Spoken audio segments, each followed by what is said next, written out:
Now stepping into the studio live from Harrison Township, down there in the Detroit area, running for the Secretary of State, Anthony G. Forlini. Good morning, sir. Good morning, Casey. I appreciate you having me. No problem. It was just all of a sudden, who is that? Yeah, well, I got to tell you, what an honor to be here. And, you know, what's great about this town is one of my old friends from grade school. I mean, he worked with me. He heard I was coming, and he just met me outside here, and he just wanted to say hi. No kidding. Man, I'm telling you, what a great, it's so awesome. Wow. Maybe someday, after your political career, you'll move here. Oh, you never know. You never know. So shout out to Dennis and his wife, Chris. That's awesome. That's awesome.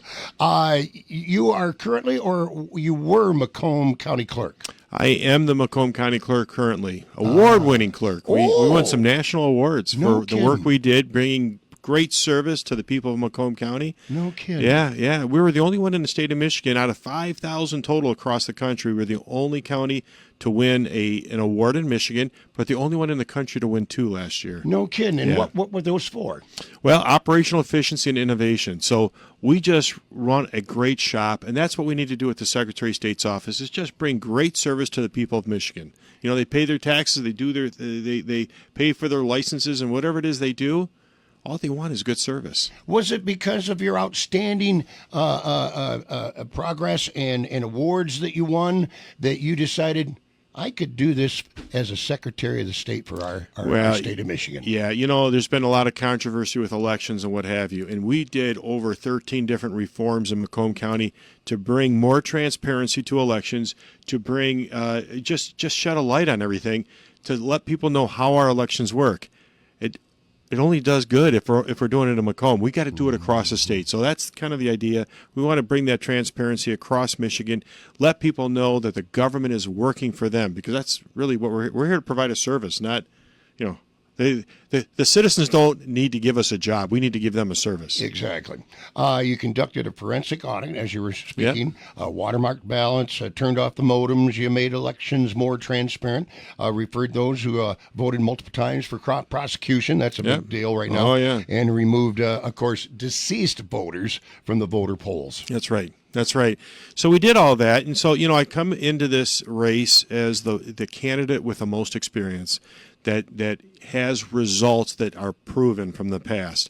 And that's the kind of thing that's important. And I'm a hard worker. You know, I was in the legislature. I served with Senator McBroom. I served with him in the House. And most affectionately known as Eddie. Eddie.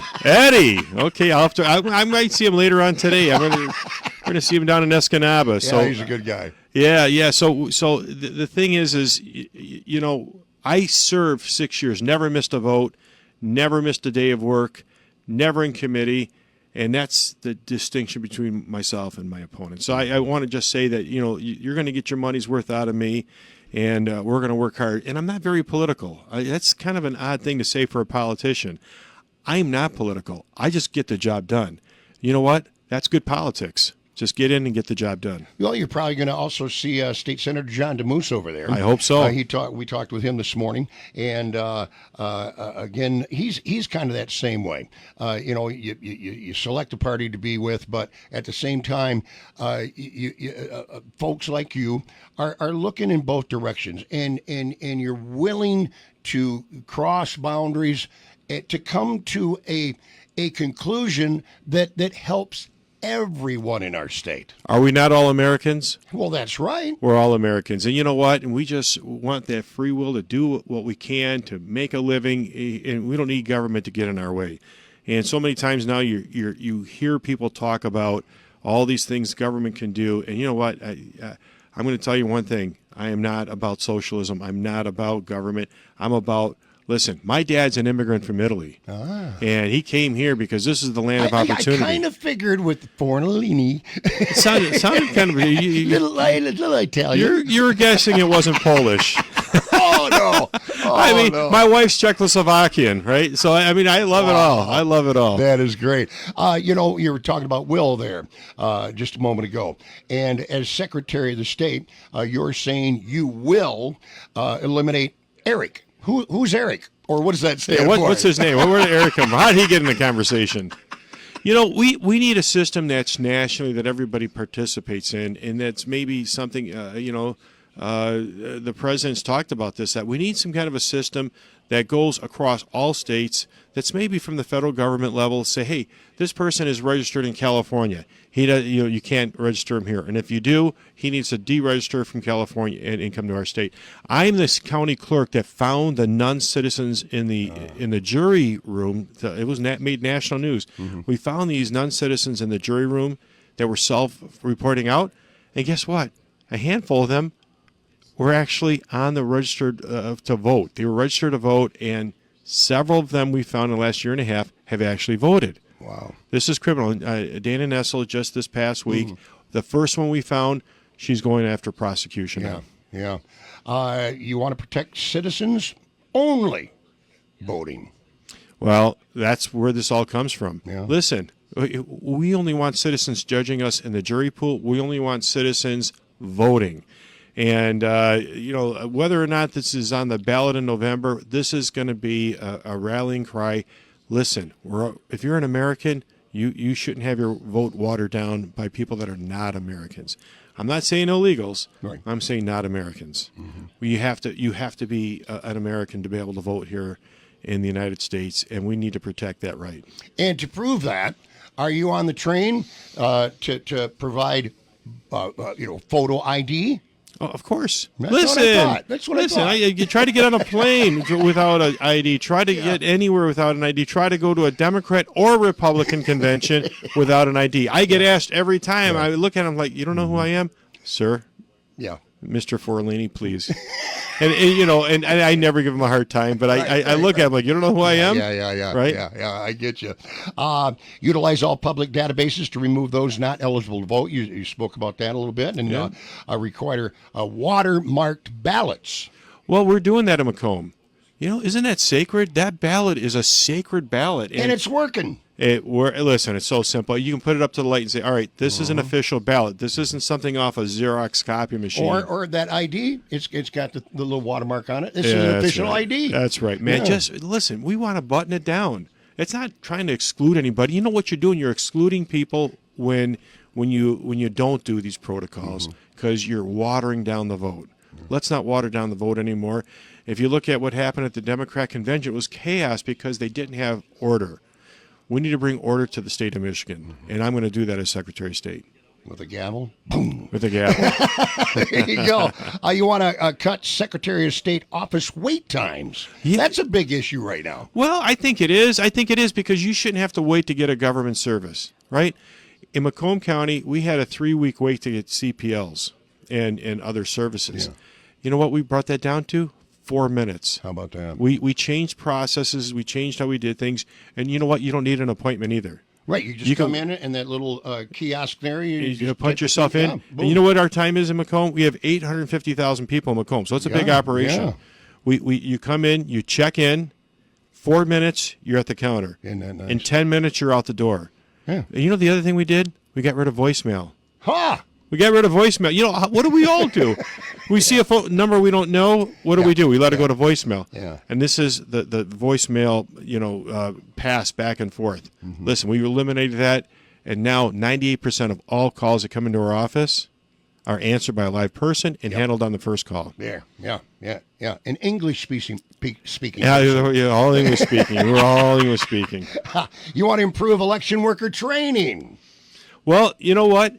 Face it, that's where it starts, right? If you got to be trained properly. And what we did in Macomb, I personally went out and recruited over 800 people that says, I'll be an election worker. 800 people. We ended up training fully about 400 of them. Wow.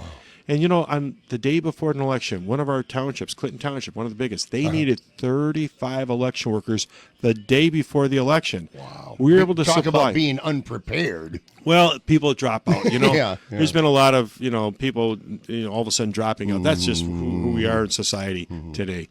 And 35 people, guess what? We delivered 35 people the day before the election that were trained, ready to go.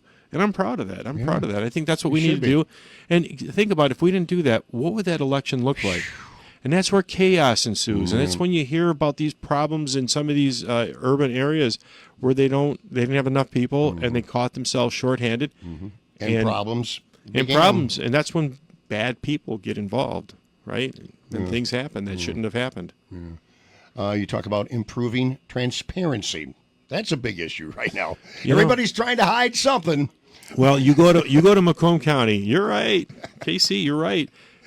You go to Macomb County's website right now. We have on our website, you can see ballots that went through the tabulators with a serial number of that tabulator on there, the actual image of the ballot, and how that ballot was scored.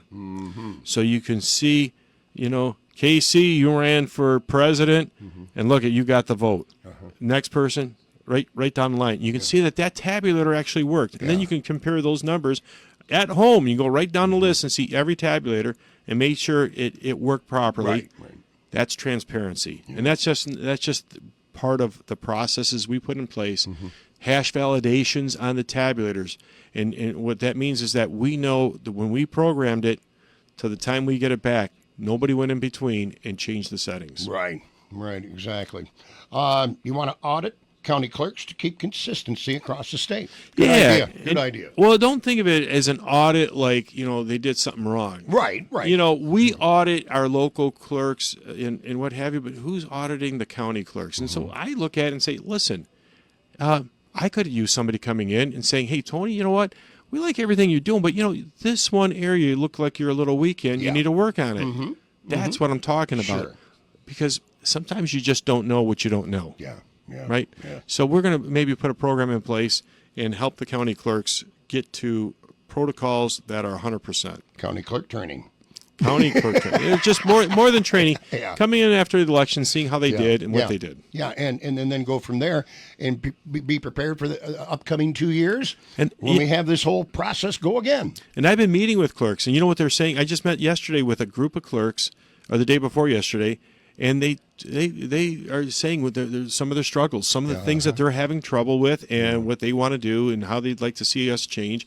I took all these notes. I sent them an email already, and I said, hey, these are the things I heard, and these are the things we're going to work on. And they appreciate that. Yeah. Being heard. This happened here. This happened here. Is this happening here with you? Right. Let's try and fix this.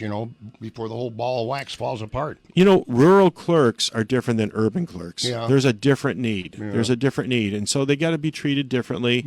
Everything isn't about the high population areas. We got to think about the cost of the local clerks to run elections when just a handful of people are coming out. And so the processes are going to probably need to be a little bit different than what they are in big, high population areas. Right. Coming from that, it's that is hustle and bustle down there constantly. If you're not doing 95 down the expressway, you might cause an accident. Up here, it's a whole different life. That's beautiful. It's easy going. It's slowed down. We don't have fireworks every day. And you know what I mean? Gunshots being fired along our streets and alleyways. The only time we bring out a gun is, when you need some meat. It's squirrel hunting season. It's deer hunting season, But it's a whole different lifestyle. And I tend to agree with you that each area needs to be, looked at separately and work out the kinks individually with those areas. I think that's a great idea. Casey, yep, absolutely.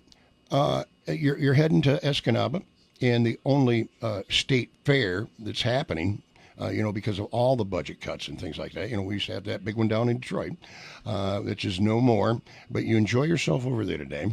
I'm going to.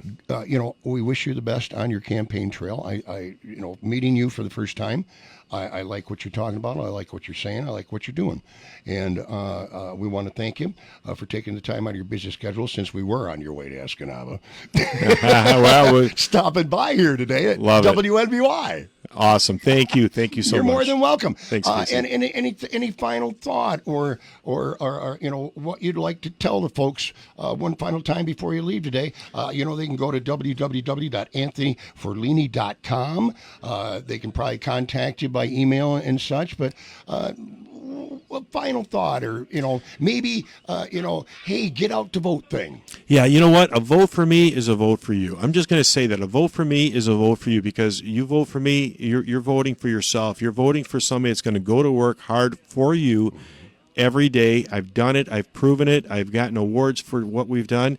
And you know what? I'm here for public service. I'm here to do the right thing. I'm here so that people from the state of Michigan can get back to work and do their job and not let us get in the way of their job.